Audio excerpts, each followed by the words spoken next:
there's a place, a school, an institution where a professor resides. Listen to words of Professor Buitron. Come train at the best-kept secret of Laredo, Buitron Academy, 956-401-4868. Hello, my friends.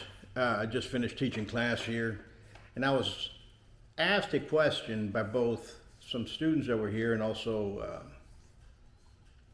some visitors that we had. And the visitor that we had he was asking a bunch of different questions about the importance of learning how to fight, why we need to learn how to fight, why we need to learn defense. And he came in here just right off the bat because he was looking at some of the regalia that we have, because this is part of USA Savate, as you all know. And Buitron Academy is inside. And I'm here with my dog Chappie. As everybody knows, he's part of the alumni here. And what happens is that we started talking about the actual learning and how far back do martial arts extend. You know, there's a lot of things, especially in the East. They always talk about going back to Buddha Dharma and back to the ancients. And there was always, listen, martial arts has always existed since when civilizations took over, and there were societies and groups and communities that were out there. They needed to learn how to defend themselves against what? Other animals and what? Other people that were around. Not Homo sapiens and some other types of pre-human elements that were around. That's how they started fighting. And as one leads into the other, more sophistication comes, and the better you get, the more things that you train, and so on and so forth. So there are stylistic fighting systems for the different countries and empires that you have, right? And a lot of people do not understand that. I grew up with Savate. You know, I have 49 years of training this. I started when I was 6 years old. This year I'll be 56. It'll be 50 years turning that I've been doing this. Okay? Not only here, I did it in France. I've taught in France. I had a club in France. I competed. I taught others to compete. We had clubs here. We started movements not only in Mexico, we started in Brazil. We started movements in Finland. We started movements in Italy as well, of Danse Savate, I say. The reason I say what it is, it's a difference. Savate is a street urban combative system, okay? That's what it is, and it's meant for that. In the 1800s, it was known as a fighting art. In the 1900s, it was known as a fighting art. In World War I, it was known that the French would fight with Savate or boxe française. In World War II, they fought off the Nazis, so they knew about that. In fact, and they talk about those issues and instances. Now, in Vietnam, it was also known about that. All right, so it is a street fighting art. It was developed in the street. It was an urban combative system that was used by ruffians, by aristocrats, by sailors, by officers, policemen. They all went through all the schools in there. There's a lot of tradition behind that. But let's leave that aside. Let's talk about the need. When do you start teaching martial arts? Why do you start teaching martial arts? If you were living in 12th century or the whatever century, Dark Ages or Renaissance or Victorian era, if you had money, if you were an aristocrat, you were sending your son or daughter to a professor of either escrime, which is fencing, a blade, or to learn how to fight, a professor of savate or boxe française. That was just the norm it was. In England, if you grew up in the streets and you learned everything else, probably boxing was done in there. If you had special ethnic areas, ethnic groups, you learned that amongst your elders. They taught you how to do that. The Basque Cats, the people at the Buitron area, they still to the day have lutte bretonne. You know, you have Cornish wrestling. You have those elements that are still found in those communities, okay?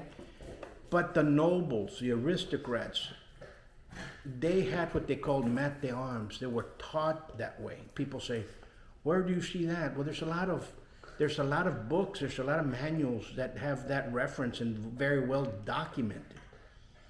Okay, you see it in movies all the time. One of the best series that came out was what was it? The Thrones. What was it? Where you see when the one girl becomes a dragon or has a dragon and all that other stuff. And anyway, you see a young aristocrat daughter. The father put her to learn how to use the sword, the way of the sword. Very well documented. Don Diego Vega, Zorro, was sent back and he learned how to use fencing. Okay? He's one of the heroes of California. Well, anyway, when you start looking at the type of element, the type of fighting that was done, people say, oh, we never had that. Really?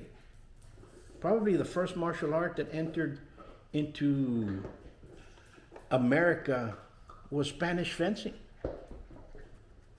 The conquistadores means conquerors. That's what it literally turns out to. They weren't called wimps. We're called what? Conquerors. Well, anyway, let's fast forward then. The importance of it. I want my son and daughter to understand how to fight. I don't want them to learn how to fight in the street. I want them to be able to take care of themselves. I was given that by my uncles. They taught me how to fight. Unarmed and armed. It was a skill. Put it to you this way. Pugilism. Learning how to fight martial arts. To the day, it's not only a trade, it's also a skill, and it's also a way of life. Now, people say, oh, no, that never happened here in the United States. We're very peaceful. Let me put it to you this way. In the 1800s, all the way up to the early 1900s, New Orleans had the most dueling schools.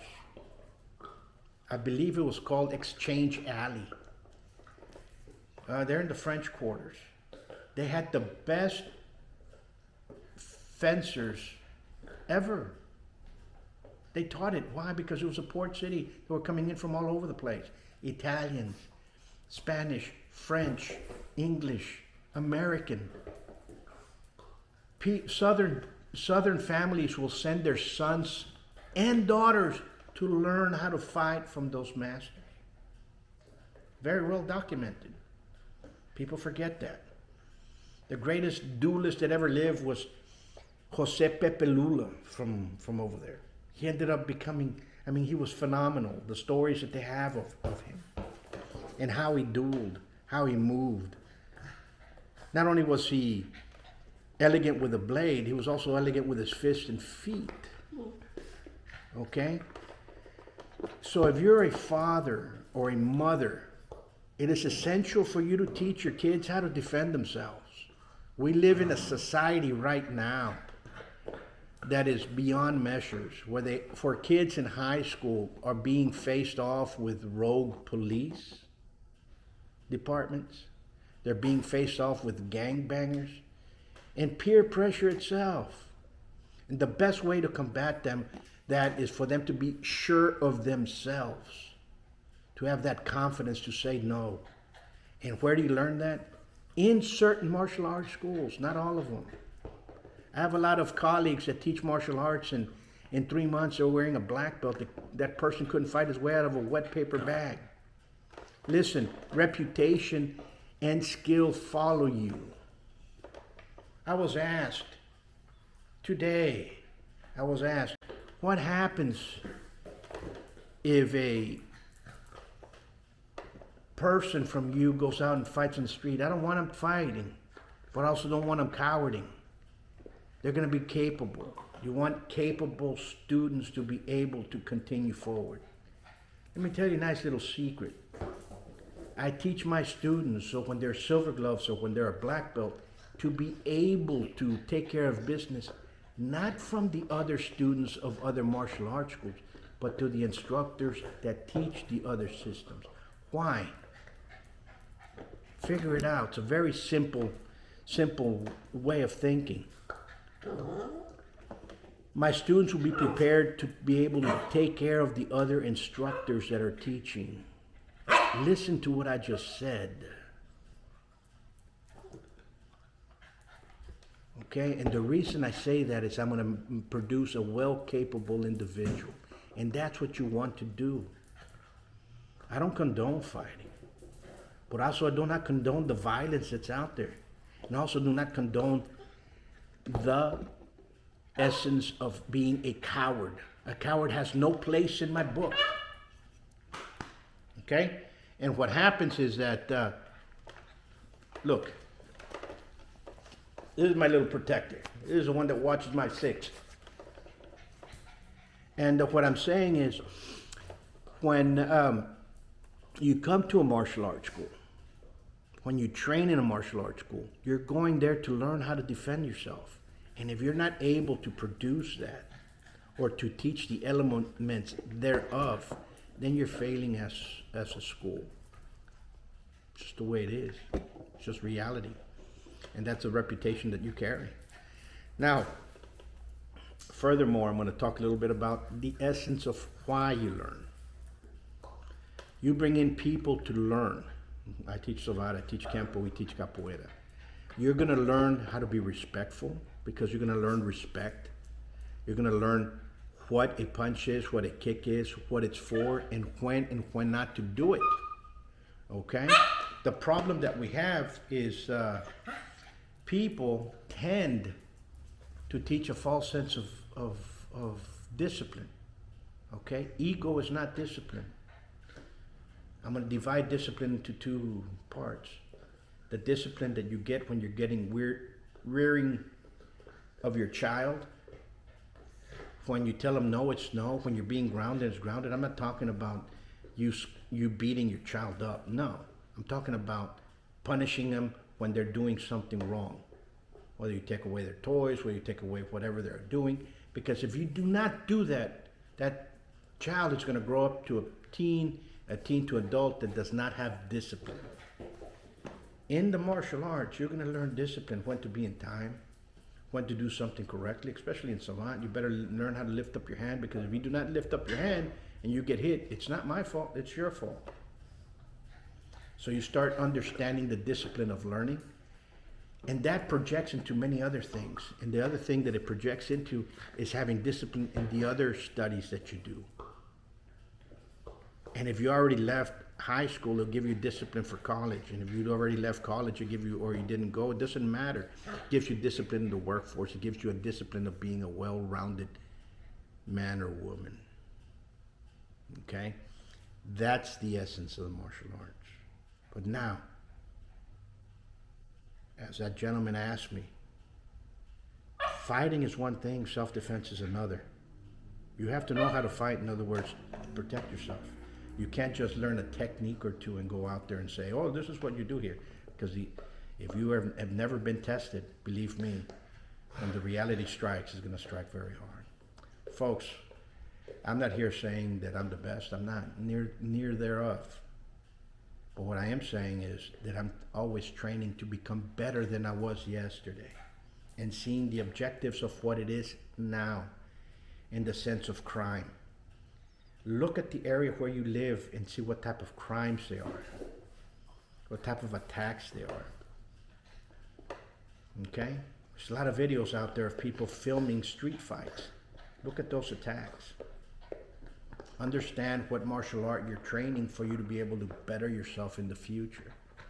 Because if you just say, oh, I'm training here, and guess what, you're doing something else, and you have a problem. I'll leave you with this. You all stay safe. You be safe. Get back and start training. All right? And remember, American tenacity has always won. Might not have the skill that some of the others in the content of it, but the discipline of its tenacity is the reason why we became the power that we became. There's a lot of martial artists that came here from all the way around.